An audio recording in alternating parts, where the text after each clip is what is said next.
On commence avec une actualité brûlante qui agite les travées d'Old Trafford.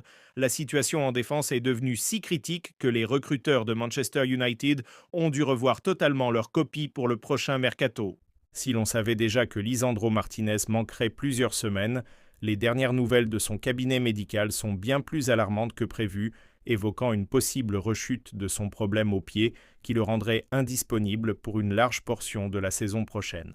À cela s'ajoute le mystère autour de Matthijs de Ligt, écarté des terrains depuis 3 mois pour une blessure au dos, dont le club tait obstinément la nature exacte, alimentant les spéculations les plus folles. Résultat, la priorité numéro 1, absolue et immédiate, est devenue le recrutement d'un défenseur central. Dans cette quête, une piste s'enflamme, celle menant à Murilo, le rock brésilien de Nottingham Forest. À 23 ans, il coche toutes les cases, jeune, déjà rompu aux joutes de la Premier League et avec un profil financier clair. Sous contrat jusqu'en 2029, il disposerait d'une clause libératoire spécifique, activable uniquement en cas de relégation des Reds. Cependant, la tâche s'annonce ardue pour les Red Devils, car le Real Madrid, toujours à l'affût d'un défenseur polyvalent, Liverpool et Chelsea rôdent également. Pour remettre de l'ordre dans la maison et encadrer les jeunes Lenny Yoro et Hayden Evans, dont on attend une progression fulgurante, United cherche un titulaire aguerri. C'est là qu'Harry Maguire entre en jeu. Devenu un pilier du vestiaire sous Michael Carrick, l'Anglais serait prêt à consentir un énorme effort financier en réduisant son salaire de 190 000 à 100 000 livres par semaine. Il réclame un bail de 2 ans, mais les dirigeants, prudents pour un joueur de 33 ans, pencheraient plutôt pour une seule année, avec une année supplémentaire en option. Pendant ce temps, le feuilleton Carlos Baleba agite également les coulisses. Selon des sources britanniques, Brian Mbeumo pousserait activement son coéquipier en sélection à rejoindre Manchester United, voyant en lui le successeur idéal pour épauler Mainu au milieu. En Catalogne, le cas Julián Alvarez est une porte entrouverte. Après une victoire face à Tottenham, l'Argentin a sereinement semé le doute sur son avenir. Peut-être oui, peut-être non, on ne sait jamais ce que la vie nous réserve. Le Barça l'apprécie énormément mais reste freiné par ses finances. Le PSG, lui, n'a jamais vraiment cessé de surveiller son évolution.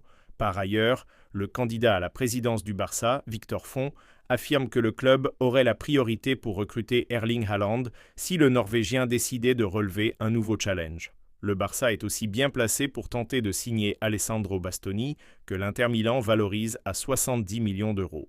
Pendant ce temps à Londres, les Gunners s'apprêtent à secouer le marché.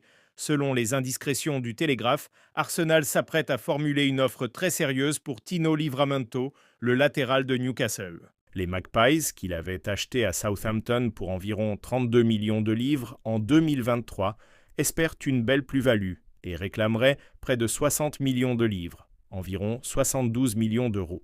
L'atout maître d'Arsenal dans ce dossier est la situation contractuelle du joueur. À la fin de la saison, il ne lui restera que 2 ans de contrat et il n'a pas encore prolongé, plaçant Newcastle en position de faiblesse. Mikel Arteta voit en lui l'élément polyvalent idéal, capable de suppléer Ben White et Jurrien Timber. Un autre détail qui a son importance, Livramento est représenté par le même agent qu'Arteta, ce qui pourrait faciliter les tractations. Formé à Chelsea, il permettrait en plus de respecter les quotas de joueurs locaux. Cependant, des doutes subsistent sur son passé médical, notamment au genou. Pour financer une telle opération, le nom de Ben White circule déjà comme possible partant, d'autant que la montée en puissance de Timber et les progrès de Miles Lewis-Kelly offrent des alternatives. Parallèlement, Arsenal explore d'autres pistes pour renforcer son effectif.